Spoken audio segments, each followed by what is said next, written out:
से शुरुआत करते हैं।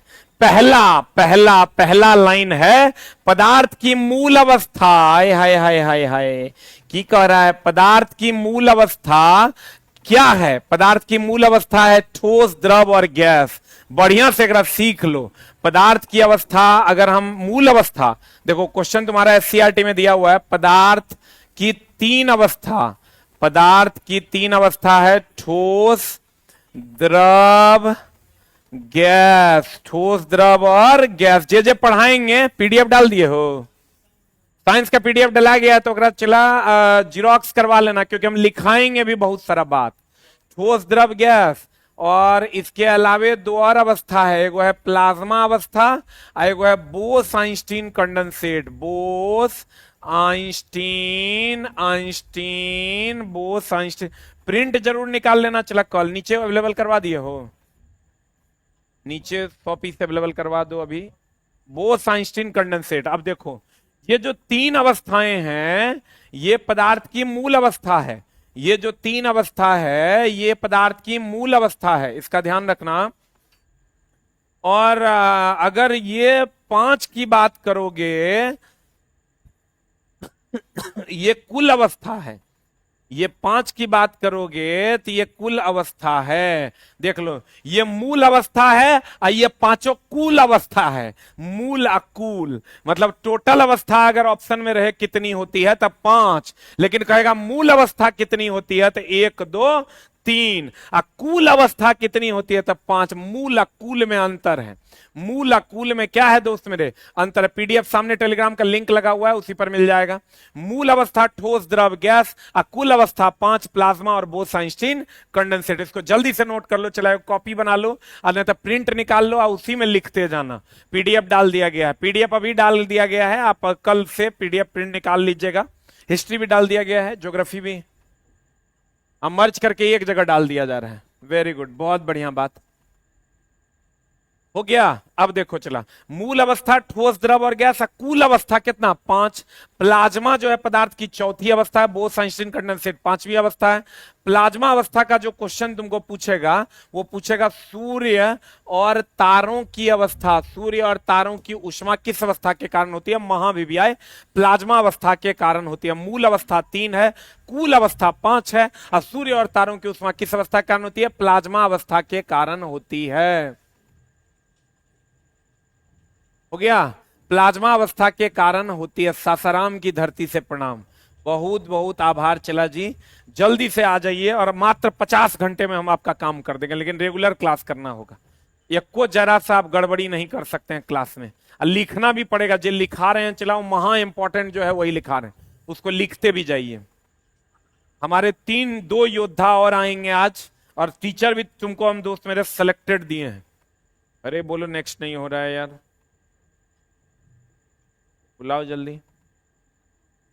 हाँ, संभल जरा। ये यहां से होगा, आ जाओ इधर। कहते हैं दोस्त मेरे आ जाओ इधर। अगला पॉइंट, पदार्थ की ठोस अवस्था होती है, रबर, स्पंज, पत्थर, ये सब ठोस अवस्था है। लेकिन यहां देख लो चला, तुमको एक और क्वेश्चन जो यहां से पूछेगा, गतिज ऊर्जा सबसे ज्यादा किसमें होती है? गैस में। उससे कम होता है द्रव में और सबसे कम होता है ठोस में। यहां से क्वेश्चन पूछेगा कि सबसे ज्यादा गति किसमें होता है? गतिज ऊर्जा में। उससे कम मतलब गैस में, उससे कम द्रव में और सबसे कम किसमें होता है? ठोस में।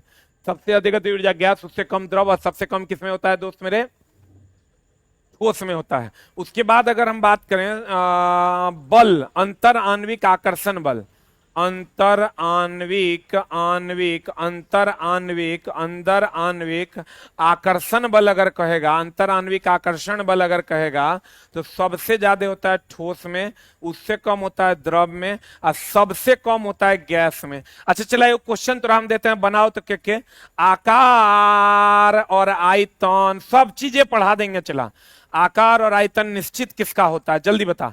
आकार और आयतन दोनों निश्चित किसका होता है? एक ऑप्शन है ठोस का, दूसरा ऑप्शन है द्रव का और तीसरा ऑप्शन मेरी जाने मोहब्बत, मेरी जाने मिंखुड़िया गैस का। आंसर बता। आकार और आयतन दोनों निश्चित। ये लड़का देखो कितना बढ़िया कमेंट्स लिख रहा है, लिखता है सर हम आपके साथ पढ़कर हम बीपीएससी टीचर पास कर चुके हैं, अभी प्रेजेंट में मुंगेर जिला मिला है, सर आपको दिल से की गहराइयों से मुबारकबाद। बहुत बहुत धन्यवाद चिला जी। और एकदम चिला हमारा टीम ही सिर्फ कंटेंट के लिए जाना जाता है, लोग इंतजार करते हैं बच्चे की कब झा सर की टीम आएगी और बेस्ट कंटेंट हमको देकर जाएगी, और इसीलिए चला हम जाने जाते हैं। आपका बहुत बहुत आभार। बताओ, आकार और आयतन दोनों निश्चित, यहां से हम देख रहे हैं चला कि 9-10 का सिलेबस, अगर ये बात पूछा है तो और क्या क्या बात पूछ सकता है।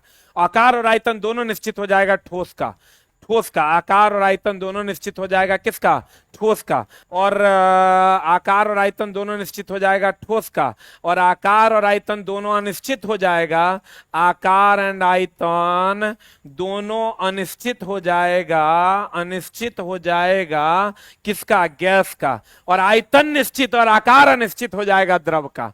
एक हम जो पढ़ा रहे हैं एक रात बाहर नहीं जाना है, क्वेश्चन बढ़िया से पढ़ लो, लेकिन चला रेगुलर पढ़ना होगा। आकार और आयतन दोनों निश्चित होगा ठोस का, आकार और आयतन दोनों निश्चित होगा गैस का, आकार और आयतन दोनों निश्चित होगा किसका, गैस का। तुम लोग भी इंतजारे में था ना रे दोस्त कि सर आएंगे सर आएंगे, ले हम चला कंटेंट का एकदम प्रॉपर वे बना लिए हैं तभी आए हैं, ये नहीं कि फाक फाक करके चल आए। आ जाओ हेने लिखो, जल्दी से आंसर बता दो। पदार्थ की ठोस अवस्था होती है रबर, स्पंज, पत्थर, ये सब ठोस अवस्था है। आजा आजा आजा आजा आजा, तीसरे नंबर पे चलते हैं। इसको लिख लिया, आकार और आयतन दोनों निश्चित ठोस का, आकार और आयतन दोनों अनिश्चित गैस का। And the next one is अगला अगला अगला, किस अवस्था में कणों के बीच की दूरी सबसे अधिक होगी, किसमें, गैस में। क्योंकि दोस्त मेरे गैस के कणों की दूरी ज्यादा, द्रव के कणों की दूरी उससे कम, और ठोस के कणों की दूरी सबसे कम होती है। गैस के कणों की दूरी सबसे ज्यादा, द्रव उससे कम, ठोस, गतिज ऊर्जा सबसे ज्यादा गैस में, अंतरान्विक आकर्षण बल सबसे ज्यादा गैस में। अच्छा बताओ तो घनत्व सबसे ज्यादा किसमें, घनत्व जब इतने कर रहा है घनत्व सबसे ज्यादा किसमें, ठोस में कि द्रव में। एक खानदान में चला क्वेश्चन होगा तो नहीं भूलने देंगे, लेकिन कल से खाली एक को उपकार करना, पीडीएफ प्रिंट निकाल लेना और रेगुलर क्लास करना। रेगुलर क्लास नहीं पता चला एक दिन किए या फिर छोड़ दिए, नहीं हो पाएगा। जल्दी बता, व्हाट इज आंसर,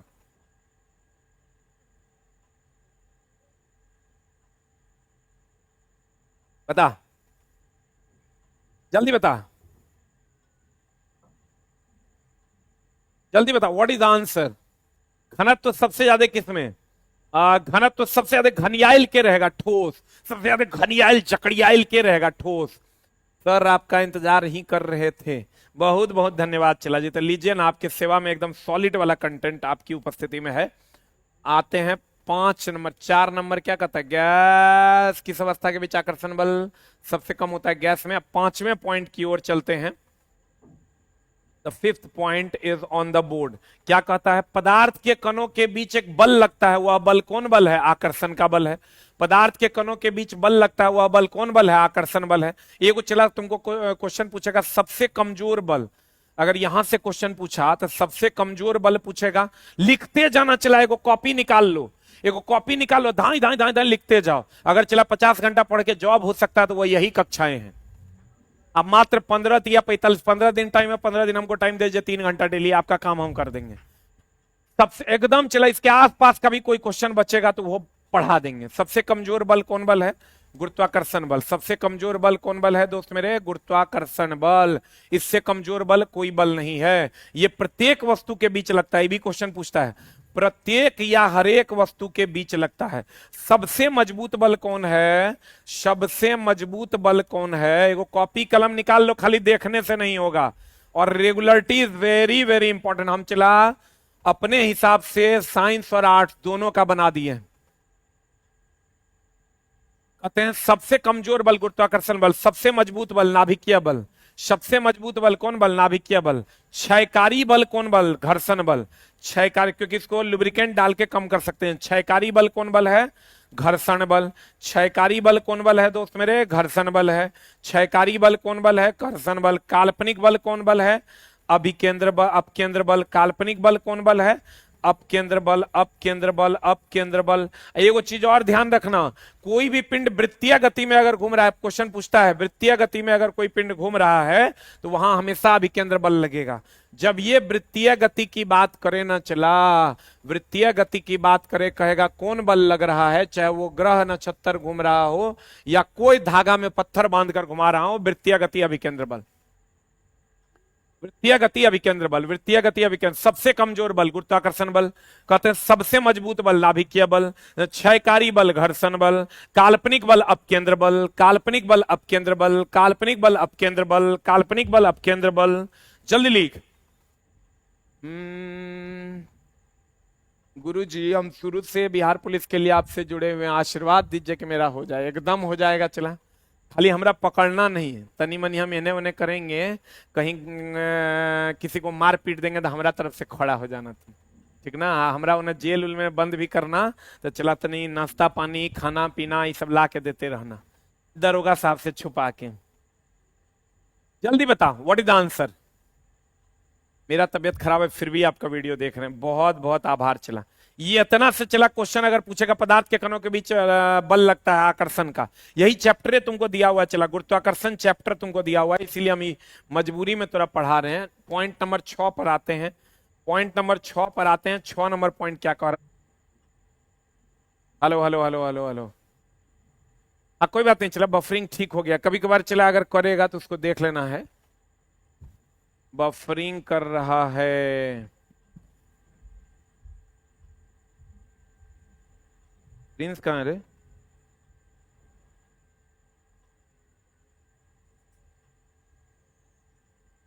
एक मिनट चला।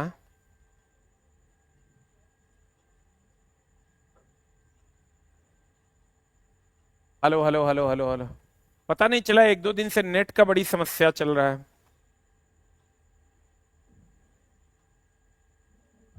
Hello hello hello. अभी ठीक है? अभी ठीक है तो एक बार एक टाइप कर दो।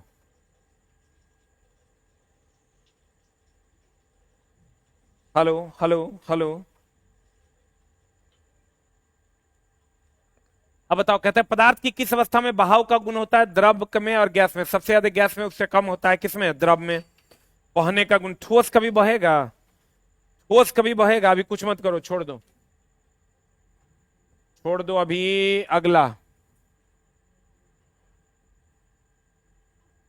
अगला अगला अगला अगला क्या कहता है, देखो किसी पदार्थ के किस अवस्था में संपीड्यता का गुण, संपीड्यता मतलब दबाने का गुण, संपीड्यता का गुण सबसे ज्यादा किसमें होगा बताओ। संपीड्यता का गुण, संपीड्यता का गुण जो है दबाने का गुण, सबसे ज्यादा दबेगा कौन, सबसे ज्यादा दबेगा गैस, उससे कम दबेगा द्रव, उससे कम दबेगा कौन, ठोस। अब बताओ, सब हम लिखाई देते हैं। एक होता है सहसंजक बल, सहसंजक बल, सहसंजक बल मतलब होता है समान अणुओं के बीच लगने वाला बल।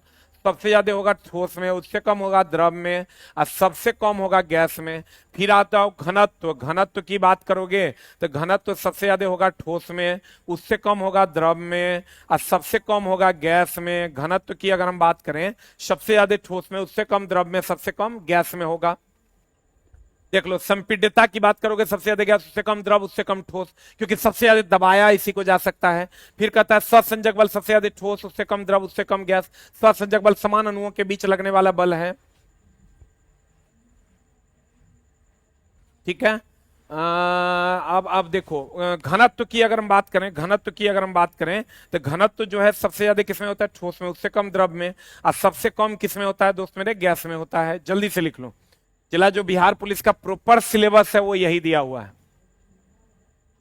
जल्दी बता। अगला अगला अगला, इसको जल्दी से लिखते जाओ, चला खाली देखने से नहीं होगा। अगला अगला अगला अगला अगला अगले पॉइंट की ओर चलते हैं। The point number is 8, point number है 8 8 8 8 8 नंबर पॉइंट। पदार्थ के किस अवस्था का गलनांक सबसे अधिक संभव है। देखो चला, गलनांक सबसे अधिक, गलनांक मतलब वह ताप जिस पर कोई भी चीज गल जाता है। तो गलनांक जो होता है सबसे ज्यादा ठोस का होता है, क्योंकि अधिक ताप देना होगा। द्रव तो गलले रहता है, गैस तो साफे गलल रहता है। एगो बात बताओ चला, एगो चीज और अगर पूछेगा, गलनांक की बात करें तो अशुद्धि मिलाने से, जैसे चला नाला का पानी ले लो, अशुद्धि मिलाने से, अशुद्धि मिलाने से क्वथनांक क्या हो जाएगा, क्वथनांक क्या हो जाएगा। चला, एक ऑप्शन है बढ़ता है, एक ऑप्शन है घटता है, एक ऑप्शन है बढ़ता है और दूसरा ऑप्शन है घटता है।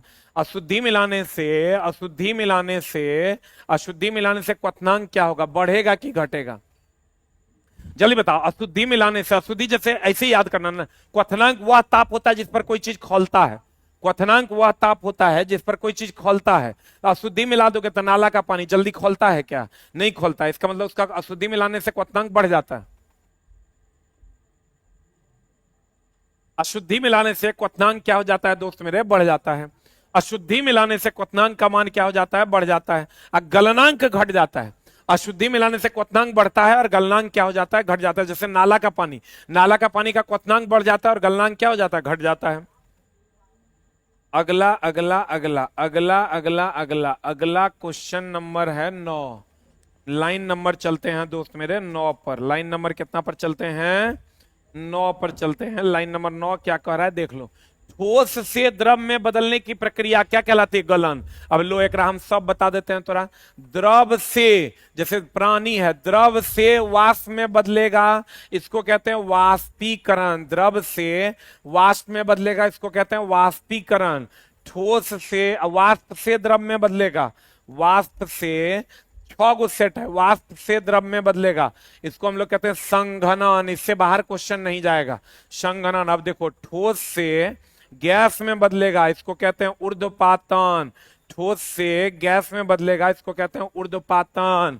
अगर गैस से ठोस में बदलेगा, गैस से ठोस में बदलेगा, इसको कहते हैं डिपोजिशन, डिपोजिशन। फिर आ जाओ, ये 6 गो सेट है टोटल। फिर कहते हैं दोस्त मेरे द्रव से वाष्प में, ठोस से द्रव में बदलेगा, इसको कहते हैं हम लोग गलन, गलन। द्रव से ठोस में बदलेगा, द्रव से ठोस में बदलेगा, इसको कहते हैं हिमीकरण, इसको कहते हैं दोस्त मेरे हिमीकरण। अब देख लो, तुमको जो पूछेगा वो एगो ई पूछेगा, एगो ई पूछेगा, एगो ई पूछेगा, इससे बाहर नहीं। एगो ई महाविव्या, ठोस से गैस में बदलेगा ऊर्ध्वपातन, गैस से फिर ठोस में बदल जाएगा डिपोजिशन, वाष्प द्रव में बदल जाएगा संघनन। 3 को पूछेगा महाविव्या, इससे बाहर क्वेश्चन नहीं जाएगा। जो तोहर बिहार पुलिस में सिलेबस दिया हुआ है वही पढ़ा रहे हैं। हाँ, आजा आजा आजा, जल्दी से लिख। बफरिंग हो रहा है, अभी बफरिंग नहीं हो रहा होगा, नहीं ना हो रहा है बफरिंग। चला क्या करेगा, नेटवर्क की समस्या है, हम लोग बिहार में रहते हैं, ऑप्टिकल फाइबर सही से बिछा नहीं है। गजब पढ़ाते हैं गुरुजी, आए हाय हाय। अभी जो चला तो हम कंटेंट देंगे नहीं, 3 घंटा खाली तुम फॉलो कर लो, तुम्हारा बहुत सारा काम हो जाएगा। बाकी काम तुम बाकी अपने से तुम पढ़ो, लेकिन 3 घंटा फॉलो कर लो तो हर काम हो जाएगा। बता आंसर क्या होगा एकदम। चला एक बात बताओ, पानी द्रव है, ये वाष्प में बदल जाता है तो वाष्पीकरण कहते हैं कि नहीं, नहीं कहते, वाष्प में बदल रहा है। यहां अगर वाष्प द्रव में बदल जाएगा संघनन, ठोस सीधे गैस में बदलेगा ऊर्ध्वपातन, गैस ठोस में बदलेगा। मेरा भाई आप ही का क्लास करके रेलवे में नौकरी हुआ है सर जी, बहुत बढ़िया बात। गैस ठोस में बदल जाएगा डिपोजिशन। ये 3 को चला में एकदम याद रखना, इसके अलावा नहीं हो याद रखेगा तो चलेगा, पूछेगा तो यही तीनों पूछेगा। संभल जरा, लिख लिया। पॉइंट नंबर चलते हैं 10 की ओर, पॉइंट नंबर चलते हैं दोस्त मेरे 10 की ओर। कहता है द्रव से गैस में बदलना, अभी तुरंत ने बताया, द्रव जो है पानी गैस में बदलेगा, क्या कहलाएगा, वाष्पीकरण। हम सब बता दिए। चलते हैं 11 नंबर की ओर। फिर अभी तुरंत यो बताए हैं, यो बताएं गैस से द्रव में बदलने की प्रक्रिया क्या कहलाती है, संघनन। गैस से द्रव, गैस मतलब वाष्प, द्रव में बदल जाएगा संघनन, वाष्प द्रव में बदल जाएगा संघनन। जे लिखा रहे हैं चलाओ, ब्रह्मा के लकीर है एकदम, चला एक आत्मसात कर लो। अगर बिहार पुलिस बेईमानी नहीं किया बोर्ड तो क्वेश्चन यहीं से रहेगा। ठोस अवस्था से सीधे गैस में बदल जाएगा, ठोस अवस्था से सीधे गैस में बदल जाएगा, महाविव्या ऊर्ध्वपातन। एक एग्जाम्पल है, चला एक एग्जाम्पल है गंधक, आयोडीन, आइडोफॉर्म, गंधक, आइडोफॉर्म, गंधक, आइडोफॉर्म, गंधक, आइडोफॉर्म, गंधक, आइडोफॉर्म। उसके बाद कपूर, कपूर, एंथ्रासीन। जैसे कपूर को ले लो, जला दो, ठोस से सीधे गैस में बदल जाएगा, anthracene, naphthalene, ammonium chloride, NH4Cl, ये सब ऊर्ध्वपातित पदार्थ है। अब एक एग्जांपल एक को देख लो। चला, क्वेश्चन नहीं दिख रहा है? क्वेश्चन तो दिख रहा है, एकदम दिख रहा है। क्या दिख रहा है? ठोस से सीधे गैस में बदल जाएगा, क्या कहलाएगा? ऊर्ध्वपातन। ठोस से सीधे गैस में बदल जाएगा, ऊर्ध्वपातन। अब देख लो, ऊर्ध्वपातित पदार्थ में गंधक, iodoform, Kapoor, anthracene, naphthalene, ammonium chloride. तुम कपूर को देखा होगा, ठोस होता है, और सीधे आग लगा दोगे, सीधे आग लगा दोगे, ठोस से सीधे किस में बदल जाएगा? गैस में बदल जाएगा। महाभिवियाय रे, महाभिवियाय, MVVI। अगला अगला अगला अगला अगला, ला ला ला ला ला। अगला पॉइंट है 12 के बाद 13। अगला पॉइंट है 12 के बाद कितना चला? 13। 12 के बाद कितना? 13 की कहता है, देखो 27 डिग्री से समतुल्य तापमान है 300 केल्विन के। अभी क्यों पूछेगा? सामान्य रूम का ताप होता है ये, सामान्य रूम का ताप जो होता है, नॉर्मल रूम टेम्परेचर होता है 27 डिग्री सी, और 27 डिग्री सी बराबर होता है 300 केल्विन के। इसीलिए ही पूछेगा, और नहीं पूछेगा ही तो है ही पूछेगा सामान्य। चला 50 घंटा बोले ना, कंटेंट खाली फॉलो कर लो तो काम हो जाए, लेकिन ये नहीं आज किए कल छोड़ दिए, कल किए परसों छोड़ दिए, हो कर लिए, हो गया। चला, नौकरी सबको चाहिए, नौकरी के लिए जो प्रॉपर मेहनत है वो कोई नहीं करना चाहता है। नौकरी चाहिए सबको, लेकिन उसके लिए जो प्रॉपर मेहनत चाहिए वो कोई नहीं करना चाहता है, इसीलिए दिक्कत होता है। आज किए कल करेंगे, ओ आज छोड़ देते हैं, आज फलना काम है छोड़ते हैं। कसम खा लो कि हमरा मेरे चैनल पे या किसी भी चैनल पे पढ़ते पढ़ेंगे, मतलब पढ़वे करेंगे, और एकदम हर हाल में रेगुलर पढ़ेंगे। बाकी लोग नहीं पता हमको, चला वो लोग भी अच्छा ही पढ़ा रहे होंगे, लेकिन हम तब प्रॉपर वे में कंटेंट 9th-10th का बनाए हैं। जो तुम्हारा सिलेबस दिया लाइन बाय लाइन मिला लेना, मिला लेना। अगर लगे ना नहीं है सर का कंटेंट जो सिलेबस दिया है, तो मिला लेना, तो लाइन बाय लाइन मिल जाएगा। सामान्य मनुष्य के शरीर का ताप, सामान्य मनुष्य के शरीर का ताप जो होता है, सामान्य मनुष्य के शरीर का ताप वो होता है 37 डिग्री सी या 98.6 डिग्री फ़ारेनहाइट। 37 डिग्री सी या 98.6 डिग्री फ़ारेनहाइट। जल्दी से लिख लो। सामान्य रूम का ताप 27 डिग्री सी या 300 केल्विन, और सामान्य मनुष्य के शरीर का ताप 37 डिग्री सी या 98.6 डिग्री फ़ारेनहाइट। 37 डिग्री सी या 98.6 degree Fahrenheit. Love you Jha sir, love you मेरा भाई। जल्दी बता। कुंभकर्ण जी, नाम ही रखें आप कुंभकर्ण। सामान्य रूम का ताप 27 डिग्री सी या 300 केल्विन। इन्हें पूछेगा तो ये पूछेगा सामान्य मनुष्य का शरीर का ताप 37 डिग्री सी या 98.6 डिग्री फ़ारेनहाइट। या तो आप पूछता है स्पष्ट देखने की न्यूनतम दूरी, स्पष्ट देखने की न्यूनतम दूरी महाभिवियाय, स्पष्ट देखने की, स्पष्ट देखने की न्यूनतम दूरी, स्पष्ट देखने की न्यूनतम दूरी होती है 25 सेंटीमीटर। स्पष्ट देखने की न्यूनतम दूरी होती है क्या? 25 सेंटीमीटर। जल्दी लिखो, स्पष्ट देखने की न्यूनतम दूरी 25 है। ये तीनों क्वेश्चन में अगर हमरा कहे ना कि बताओ सबसे महाभिवियाई क्वेश्चन कौन है, तो यही तीनों है। सबसे महाभिवियाई इस टॉपिक का क्वेश्चन क्या है, चला, तो यही तीनों है। जल्दी लिख। संभल जरा। अगला पॉइंट है पॉइंट नंबर 14। अगला पॉइंट है पॉइंट नंबर कितना चला? 14 की कर 200 डिग्री सी पर जल की भौतिक अवस्था। हाय हाय हाय हाय हाय, देखो चला, एकदम भौतिक अवस्था से ही तोरा क्वेश्चन पूछा है, बढ़िया से देख लो। 0 डिग्री सी से इधर बर्फ रहता है, 0 डिग्री सी से इधर, 0 से लेकर 100 डिग्री सी तक पानी रहता है, 100 डिग्री सी के बाद जलवाष्प रहता है, यानी द्रव रहता है। देख लो, ये बर्फ हो गया तो ये ठोस अवस्था हो गया, अब पानी हो गया तो ये द्रव अवस्था हो गया, और जलवाष्प हो गया तो गैस अवस्था हो गया। अब तो हमें वो क्वेश्चन तो ये दिया हुआ है 200 डिग्री सी पर जल की भौतिक अवस्था, तो 200 डिग्री सी 100 डिग्री सी के बाद है, तो जल की भौतिक अवस्था कौन अवस्था है? मैं भी ड्यूटी करके आपका क्लास स्टडी कर रहा हूं, बहुत बढ़िया। जल्दी बताओ। चला, एकदम सिंपल है। 0 डिग्री सी से इधर बर्फ होगा ठोस अवस्था में, 0 से 100 तक पानी होगा द्रव अवस्था में, 100 के बाद जलवाष्प होगा गैस अवस्था में। बताओ, कह रहा है 200 डिग्री सी पर, यहां है 200 डिग्री सी, इस पर जल की अवस्था किस अवस्था में होगी? गैस अवस्था में। जल की अवस्था किस अवस्था में होगी दोस्त मेरे? गैस अवस्था। तो हमें वो क्वेश्चन देते हैं, बताओ 12 डिग्री सी पर जल किस अवस्था में होगा? पहला ऑप्शन है ठोस, दूसरा ऑप्शन है द्रव, ये क्वेश्चन चला पूछा हुआ क्वेश्चन है, तीसरा ऑप्शन है गैस। बता किस अवस्था में होगा? 12 डिग्री सी पर जल किस अवस्था में होगा? मैं रेलवे कर्मचारी हूं लेकिन अभी भी झा सर का क्लास रेगुलर करता हूं। अरे बाप रे बाप, अब छोड़ दो, चला अब दूसर को नौकरी लेने दो। गुरु जी आपका नाम बहुत सुने हैं, कुछ ऐसा करिए कि 100 में 80 प्रश्न आपके क्लास से मिल जाएगा। चला हम और आप मिल के मेहनत, लेकिन ये वो कंडीशन है मेरा, ये वो कंडीशन है।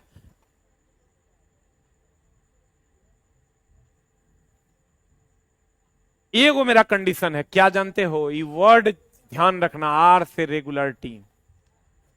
रेगुलर एक को क्लास ने 3 के 3 घंटा हम जो दिए हैं, 3 घंटा का कंटेंट बना के 1 घंटा हम पढ़ाएंगे, 2 घंटा दूसरे टीचर।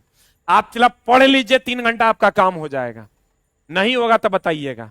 0 से इधर बर्फ, 0 से 100 तक पानी, 100 के बाद जलवाष्प। ये दिन चला बीत ही जाएगा, 15 दिन। कोई पढ़ेगा कोई नहीं पढ़ेगा। हम ही नहीं कहते मेरे ही चैनल पे, जिससे पढ़ना है उससे पढ़िए। चला आंसर बताओ। 12 डिग्री सी है ना, तो 0 से 100 के बीच होगा 12। इसका मतलब किस अवस्था में होगा? द्रव अवस्था में होगा। आंसर या तो ये पूछेगा ना तो वो पूछेगा, कुछ ना कुछ तो पूछवे करेगा। अब कल से पीडीएफ प्रिंट निकाल के रखिएगा एकदम बगल में। आते हैं 15 नंबर पॉइंट पर। क्या नंबर पॉइंट पर चला? 15 नंबर की कहता शुष्क बर्फ, अभी तुरंत बताए थे। शुष्क बर्फ हो गया CO2। CO2 जो है चला, ये देखता शादी ब्याह में नहीं रहता है, बर्फ डालता है सीधे धुआं धुआं निकलता है, उसी को शुष्क बर्फ कहते हैं। अब शुष्क बर्फ में वहां भी CO2 रहता है। शुष्क बर्फ में CO2 रहता है, शुष्क बर्फ में CO2 रहता है, और ये ठोस को सीधे गैस में बदल देता है। शुष्क बर्फ में CO2 रहता है, ये ठोस को सीधे गैस में बदल देता है।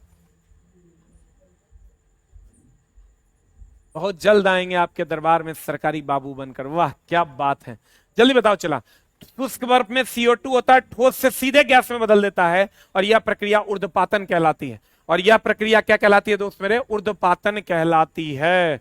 यह प्रक्रिया, सर जी मैं कारपेंटर का काम करता हूं, देख लो एकदम। शुष्क बर्फ CO2, शुष्क बर्फ CO2। तू ना तो तुम्हारे पड़ोसिया के सेट में रहेगा।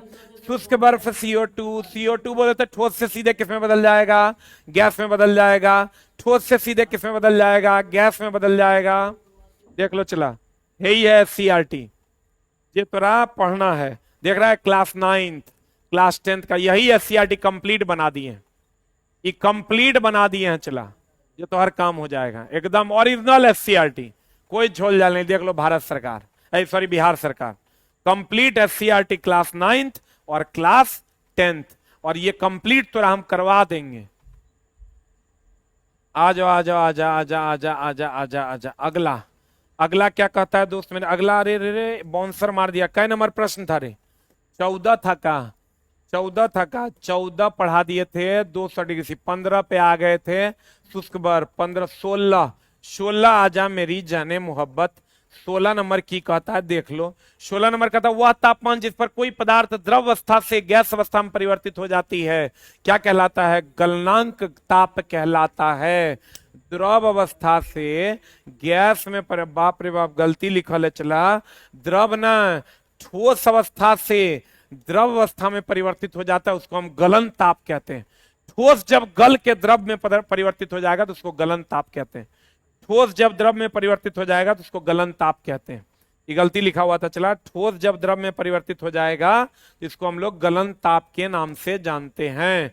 17 नंबर में आ जाइए। इसका PDF डाल दिया गया टेलीग्राम पे, सामने पिन किया हुआ है टेलीग्राम का लिंक। किसी द्रव का क्वथनांक तापमान के नीचे वाष्प में बदलने की क्रिया को क्या कहते हैं? वाष्पीकरण। कोई भी द्रव को वाष्प में बदलने की प्रक्रिया को क्या कहते हैं दोस्त मेरे? वाष्पीकरण। ऑलरेडी बता दिए हैं। चला हम आपके YouTube चैनल से पढ़कर ग्रुप D में जॉब कर रहे हैं, लेकिन बिहार पुलिस का भी फॉर्म भरे हैं क्योंकि घर से दूर नौकरी है, इसीलिए भरे हैं। देख लो दोस्त मेरे, ऑलरेडी रेलवे में है तैयो हेने आना चाहता है, काहे कि दूर है। आ जाओ दोस्त मेरे। वाष्पीकरण वह प्रक्रम है जिसमें जल वाष्प में बदल जाता है अपने क्वथनांक से कम ताप पर। देखो चला, क्वथनांक क्या होता है? क्वथनांक होता है जिस पर कोई चीज खौलता है।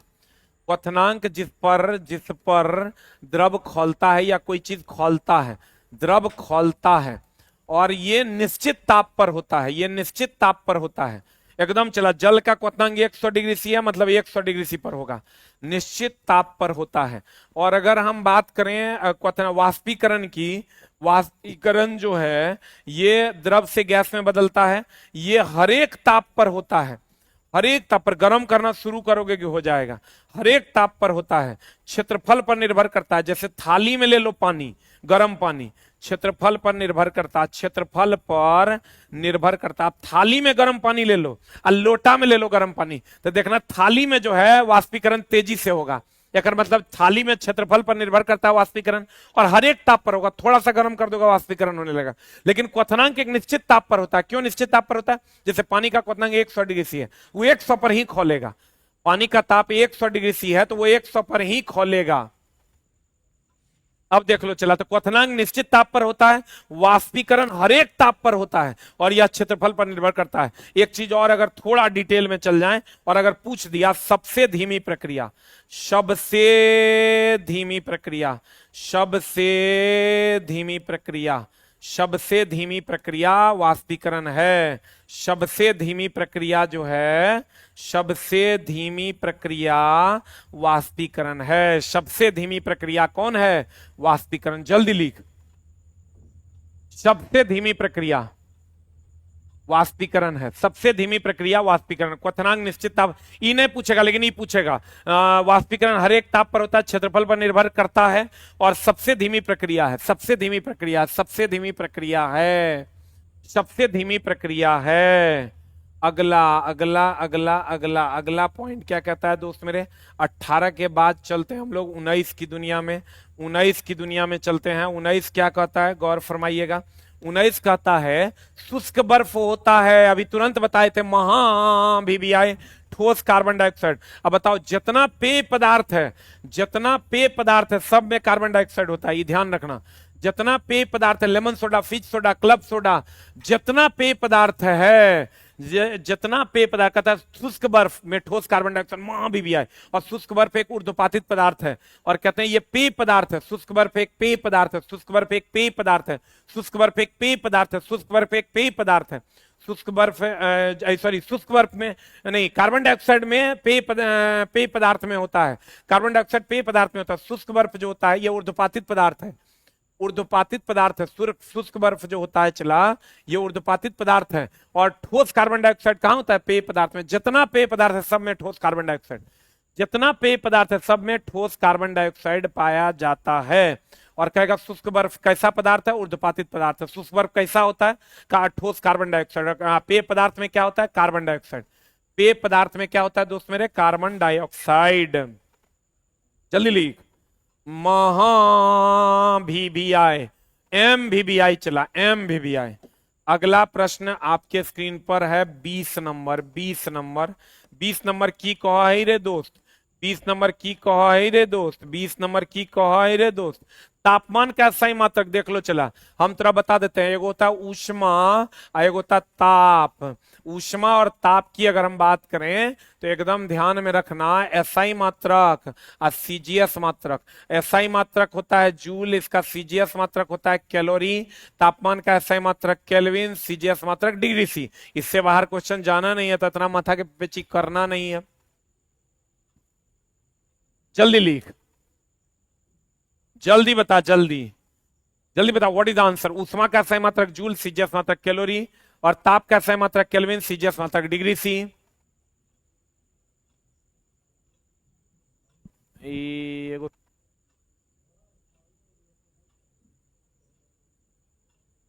जल्दी बताओ व्हाट इज द आंसर, जल्दी बताओ what is the answer?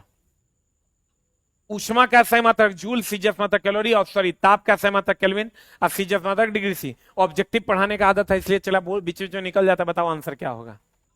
Answer बताओ जल्दी से। ऊष्मा का एसआई मात्रक जूल, सीजीएस मात्रक कैलोरी, ताप का एसआई मात्रक केल्विन, सीजीएस मात्रक डिग्री सी। सीजीएस मात्रक क्या? Degree C. आंसर जल्दी लिख। एक चीज और ध्यान रखना चला, 0 केल्विन, 0 केल्विन या -273 डिग्री सी, इसको हम लोग परम शून्य ताप कहते हैं। इसको हम लोग परम शून्य ताप कहते हैं, इसको हम लोग परम शून्य ताप कहते हैं। इस पर गैसों की गतिज ऊर्जा शून्य हो जाती है। गैसों की गतिज ऊर्जा, गैसों की गतिज ऊर्जा, गैसों की गतिज ऊर्जा शून्य हो जाती है। इस पर गैसों की गतिज ऊर्जा शून्य हो जाती है। ये चीज और ध्यान रखना, 0.16 डिग्री सी या 273.16 केल्विन, इसको जल का त्रिक बिंदु कहते हैं। जल का त्रिक बिंदु कहते हैं, क्योंकि इस पर जल की तीनों अवस्था अपना अवस्था नहीं बदलती है।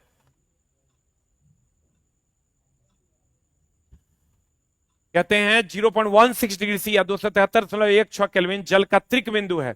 और 0 केल्विन या -273 डिग्री सी परम शून्य ताप है। गैसों की गति ऊर्जा इस पर क्या हो जाती है? शून्य हो जाती है। गैसों की गति ऊर्जा क्या हो जाती है? शून्य हो जाती है। दिया है क्या? पोस्ट ऑफिस का चला दिया है 2558 पोस्ट। एग्जाम होगा।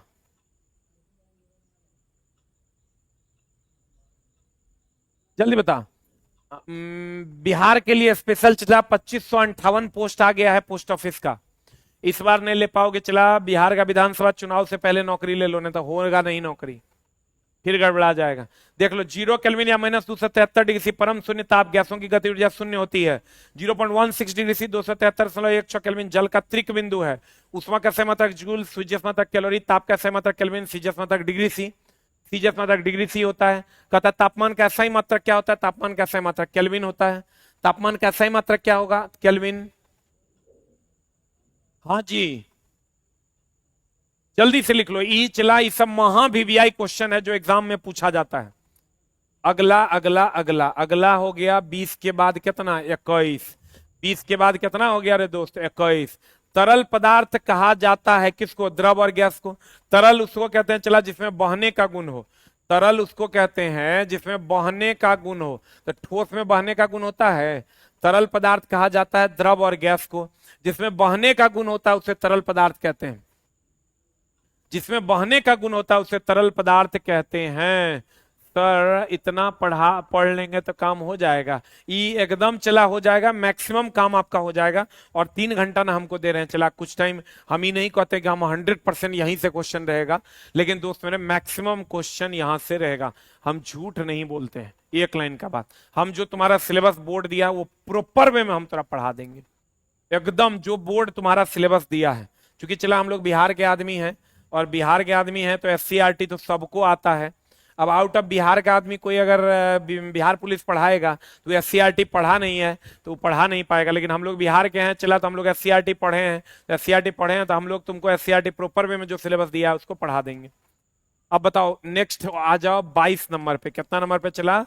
22 नंबर पे। 22 का क्या मामला है गौर फरमाना। 22 का क्या मामला है? 22 का 22 का 22 का 22 का 22 का मामला क्या है जल्दी बता दो। बर्फ का गलनांक 0 डिग्री सी लिया जाता है किस पैमाने पर? सेल्सियस पैमाने पर। 0 डिग्री जो है ये बर्फ का गलनांक है किस पैमाने पर? 0 डिग्री सी के बाद ना इधर बर्फ और उधर पानी होता है, तो सेल्सियस पर। किस पर चला? सेल्सियस पर लिया जाता है। आप फिर कहता है 22 के बाद 23 नंबर पॉइंट क्या कहता है दोस्त मेरे? 23 नंबर पॉइंट क्या कहता है? कहता है किसका आकार आयतन निश्चित नहीं होता? अभी तुरंत न बताए थे, गैस का। किसका आकार और आयतन निश्चित नहीं होता? गैस का आकार और आयतन निश्चित होता है। फिर से लिख लो, आकार आयतन। आकार आयतन निश्चित किसका होता है? आकार आयतन निश्चित किसका होता है दोस्त मेरे? ठोस का। आकार और आयतन निश्चित किसका होता है दोस्त मेरे? ठोस का। और आकार अनिश्चित, आकार अनिश्चित, आकार अनिश्चित और आयतन निश्चित। आयतन निश्चित होता है, आयतन निश्चित होता है। आकार अनिश्चित और आयतन निश्चित होता है द्रव का। ये किसका होता है दोस्त मेरे? द्रव का। दोनों अनिश्चित होता है गैस का, दोनों निश्चित होता है ठोस का। आयतन निश्चित, आकार अनिश्चित होता है द्रव का। आयतन निश्चित और आकार निश्चित होता है किसका? द्रव का। आकार निश्चित और आयतन निश्चित होगा द्रव का। दोनों निश्चित होगा ठोस का। दोनों निश्चित नहीं होगा गैस का। दोनों निश्चित नहीं होगा किसका? गैस का। दोनों निश्चित नहीं होगा गैस का। एकदम वेरी वेरी इंपॉर्टेंट।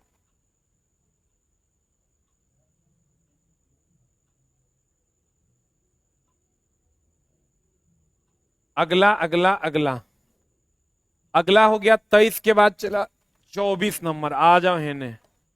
24 नंबर क्या कहता है दोस्त मेरे, रसोई घर में प्रयोग करते हैं एलपीजी। महा भी आया, देखो एलपीजी से क्या क्या क्वेश्चन पूछेगा। एलपीजी गंधहीन है, एलपीजी रंगहीन है, रंगहीन है, एलपीजी गंधहीन भी है और एलपीजी रंगहीन भी है। एलपीजी में गंध के लिए क्या मिलाते हैं, गंध के लिए मिलाते हैं इथाइल मरकेप्टेन, इथाइल मरकेप्टेन मिलाते हैं। गंध के लिए इथाइल मरकेप्टेन मिलाते हैं। सिलेंडर में किस अवस्था में होता है, सिलेंडर में द्रव अवस्था में होता है, सिलेंडर में द्रव अवस्था में होता है। एलपीजी का मुख्य अवयव क्या है, एलपीजी का मुख्य अवयव क्या है, एलपीजी का मुख्य अवयव क्या है, ब्यूटेन है। एलपीजी का मुख्य अवयव क्या है दोस्त मेरे, ब्यूटेन है। नीला रोशनी सबसे ज्यादा ऊष्मा देता है, नीला रोशनी सबसे अधिक ऊष्मा देता है, सबसे अधिक ऊष्मा देता है। नीला रोशनी सबसे अधिक ऊष्मा देता है, नीला रोशनी सबसे अधिक ऊष्मा देता है, नीला रोशनी सबसे अधिक ऊष्मा देता है।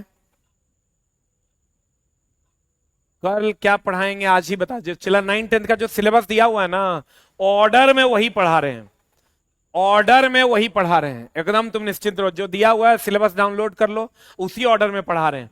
बताओ एलपीजी गंधहीन रंगहीन है, गंध कि इसमें किसके कारण होता है, इथाइल मरकेप्टेन के कारण, जो सल्फर का यौगिक है। ये सिलेंडर में किस अवस्था में होता है, द्रव अवस्था में होता है। मुख्य अवयव इसका क्या है, नॉर्मल ब्यूटेन। नीली रोशनी में अधिक ऊष्मा देगा, नीली रोशनी में अधिक ऊष्मा देगा, नीली रोशनी में अधिक ऊष्मा देगा। एलपीजी पात्र में किस अवस्था में होता है, द्रव अवस्था में होता है। इथाइल मरकेप्टेन किसका यौगिक है, सल्फर का यौगिक है। इथाइल मरकेप्टेन सल्फर का यौगिक है। एलपीजी गंधहीन और रंगहीन होता है, इसका मुख्य अवयव ब्यूटेन है। नीला रोशनी देगा, नीला नीला नीला नीला रोशनी देगा, सबसे अधिक ऊष्मा देगा, नीला रोशनी देगा दोस्त मेरे, तो सबसे अधिक ऊष्मा देगा। ये 15 दिन समझ लो, रिवीजन क्लास समझ लो। जे नहीं पढ़ा है वो पूरा पढ़ लो, समझ लो। जे पढ़ लिया वो खूब बढ़िया से रिवीजन कर लो, समझ लो। ये समझ लो, चला पढ़ा हुआ है तो भयानक वाला रिवीजन। 3 घंटा तुम अपने से बैठ के नहीं पढ़ पाओगे, लेकिन 3 घंटा मेरे साथ रिवीजन कर पाओगे। और नहीं पढ़ा हुआ था इतना पढ़ो तो हर काम हो जाएगा। पीडीएफ सामने, टेलीग्राम का लिंक और यूट्यूब कम्युनिटी में भी लगा देते हैं, डाउनलोड करके प्रिंट निकाल लीजिएगा, डाउनलोड करके प्रिंट निकाल लीजिएगा। चलते हैं दोस्त मेरे 25 पर। वाहनों में वाहनों में वाहनों में वाहनों में प्रयोग किया जाने वाला गैस सीएनजी, एकदम सीएनजी। इसका मुख्य अवयव पूछेगा, इसका मुख्य अवयव पूछेगा, मुख्य अवयव पूछेगा। ये सीएनजी का मुख्य अवयव होता है मीथेन। एक और ध्यान रखना, अभी तो एलपीजी का मुख्य अवयव बतेवे के बियोटेन, अब बायोगैस का भी मुख्य अवयव होता है मीथेन, बायोगैस का भी मुख्य अवयव होता है मीथेन। जेकर चला पढ़ल है भयानक रिवीजन, जेकर नहीं पढ़ा हुआ है वो पढ़ लो। बताओ जल्दी से आंसर क्या हो जाएगा। बायोगैस का मुख्य अवयव क्या है, मीथेन। सीएनजी का मुख्य अवयव कौन है, मीथेन। एलपीजी का मुख्य अवयव कौन है, ब्यूटेन। एलपीजी का मुख्य अवयव कौन है, ब्यूटेन। हाँ लेकिन चला एकदम गांठ मान लोगे, रेगुलर क्लास करना होगा 100%। हम लोग चला बिहार के हैं और बिहार का चैनल है और एससीईआरटी पढ़ना है, तो तुम समझ लो कि एकदम प्रॉपर वे में आपको मिल जाएगा। बताओ जल्दी से। सीएनजी मुख्य अवयव मीथेन, बायोगैस का मुख्य अवयव मीथेन, एलपीजी का मुख्य अवयव ब्यूटेन। एलपीजी का मुख्य अवयव क्या होता है, ब्यूटेन। अमलगम का मुख्य अवयव होता है पारा, अगर पूछेगा सबको पता है अमलगम, अमलगम का मुख्य अवयव होता है पारा। अमलगम का मुख्य अवयव क्या होता है, पारा।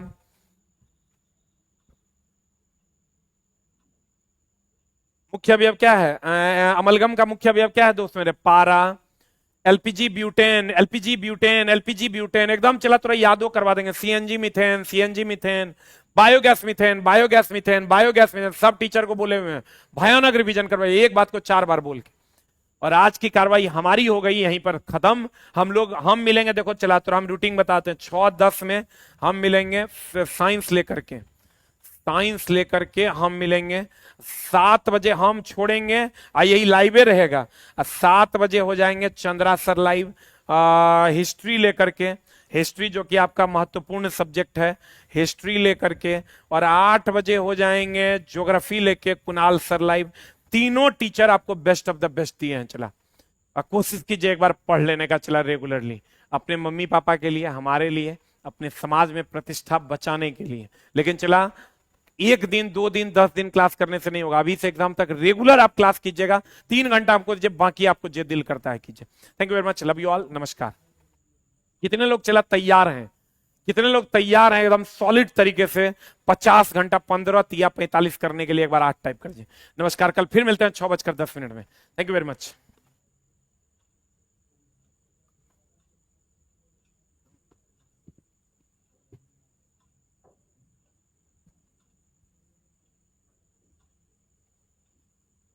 Hello friends, good evening, welcome to as education Bihar exam by SK Jha channel पर आप लोगों का स्वागत है। मैं अविनाश चंद्रा आप लोगों से जुड़ा हूं हिस्ट्री के डिस्कशन के लिए। जल्दी से सभी बच्चे उपस्थित हो जाएंगे भाई, वो समय आ गया है, वो आगाज आ चुका है जिसका इंतजार था आप लोगों का। और अभी थोड़ी देर पहले ही आपके आदरणीय गुरु एसके झा सर जी के द्वारा जो है साइंस का आप लोगों ने लुत्फ उठाया। अब और थोड़ा सा इतिहास का लुत्फ उठा लो, और उसके बाद आएंगे आपके कुणाल सर ज्योग्राफी के लिए। प्रत्येक दिन 3 घंटे की लगभग क्लास आपको मिल रही है, 6 से 7, 7 से 8 और 8 से 9। सभी लोग तैयार हो? क्या मेरी आवाज आप तक पहुंच पा रही है मेरे दोस्त?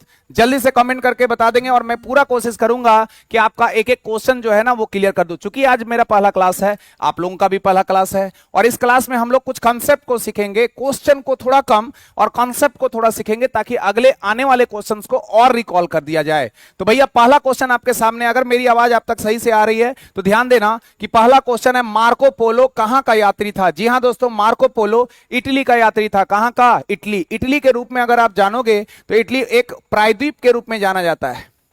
इटली किस रूप में जाना जाता है? तो प्रायद्वीप के रूप में जाना जाता है। प्रायद्वीप का मतलब होता है जो 3 ओर से पानी से घिरा हुआ है। तो भैया बोलोगे कि सर आप ज्योग्राफी क्यों बता रहे हो? क्योंकि एक इतिहास, एक अच्छा इतिहास जानने के लिए एक अच्छा ज्योग्राफी को जानना जरूरी है, क्योंकि ज्योग्राफी के बेस पर ही होगा इतिहास।